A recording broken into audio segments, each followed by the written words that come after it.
นี้เราจะพาไปดูรถบ้านนะคะว่ามีรุ่นไหนยี่ห้ออะไรบ้างไปเลย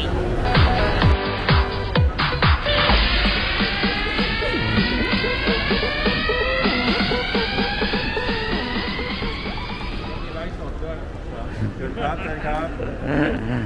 ครับผมปลอดภัยครับเชิญครับ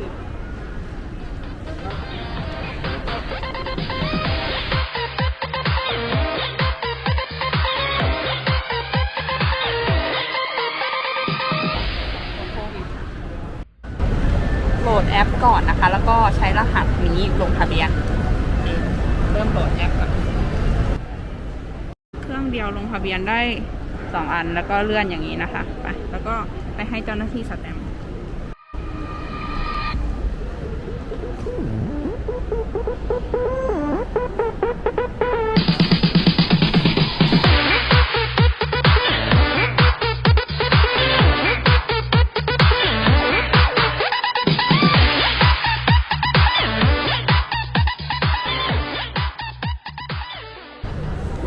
ตอนนี้เราจะตามหาโซนรถบ้านนะคะ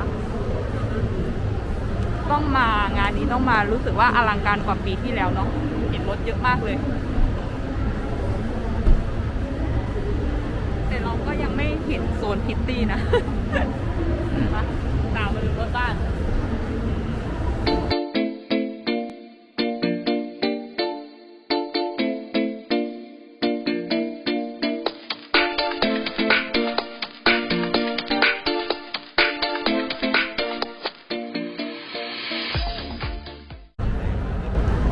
ไปดูบอดี้อันนี้รถไฟฟ้าใช่ไหมรถไฟฟ้าโอ้ไอ้กู๊ดแคทเนี่ยน่ารักของเหมาะกับเราผู้หญิงเลยอ่ะแวะไปดูแป๊บหนึ่งได้ โอเค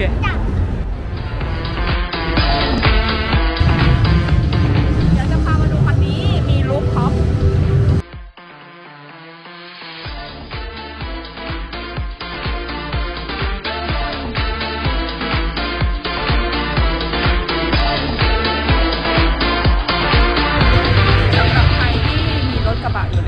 สามารถทำเป็นแรมอย่างนี้ก็ได้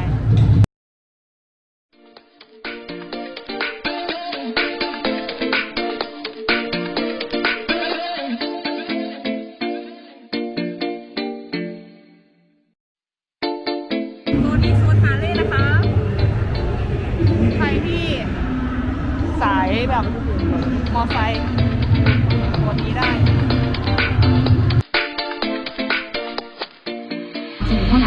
ที่เหลือก็มีเอ็กโปมอเตอร์โชว์ครั้งนี้มีทุกอย่างจริงๆไม่ใช่แค่รถของเราแล้วก็แบบทำไมมันเป็นรถจี๊ปโซนจี๊ปใดๆก็แล้วแต่ใครที่แบบว่าแคมป์แบบไฮโซหน่อยเนาะของคุณภาพอย่างนี้สีอ่ะสวยเนาะสวยแล้วก็สีน่ารัก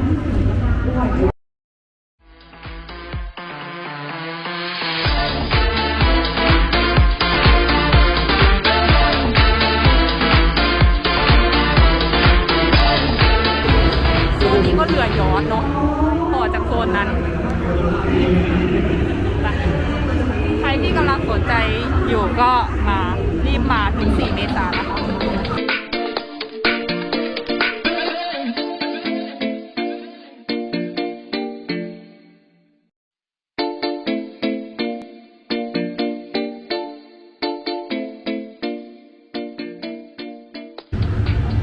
เดี๋ยวไปโซนแคมเปอร์แวนนะคะฝั่งโน้นแล้วก็เท่าที่ดูก็มีไม่กี่คันเนาะเดี๋ยวเราลองไปดูว่ามีกี่คันกันแน่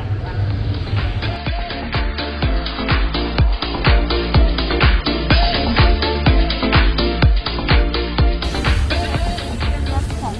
มิซู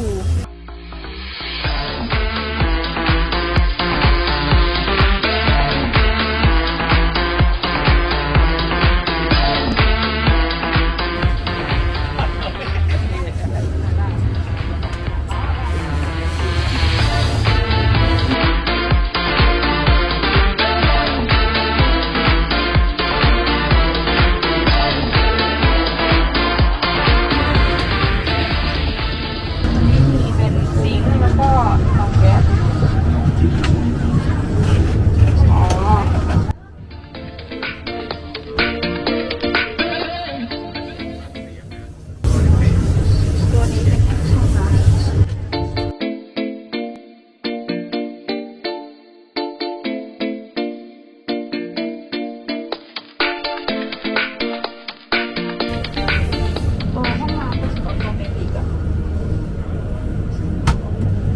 มีพัดลมดูดอากาศข้างบน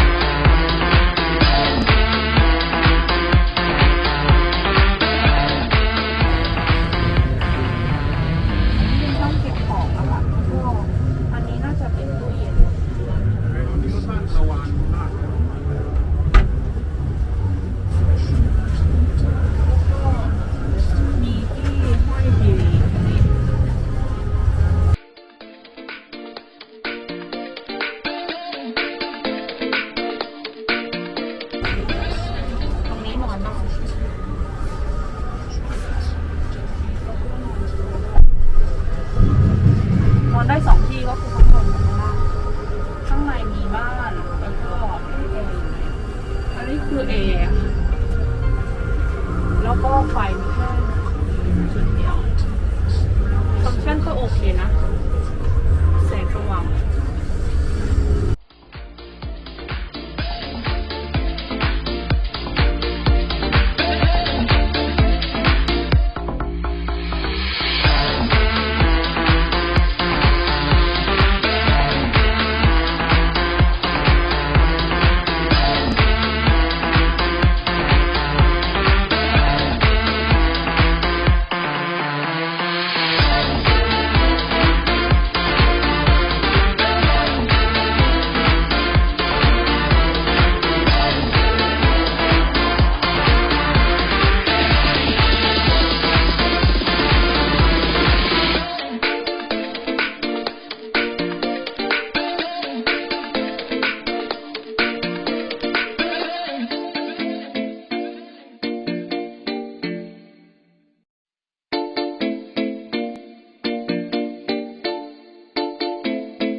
โมเดิร์นแฟมิลี่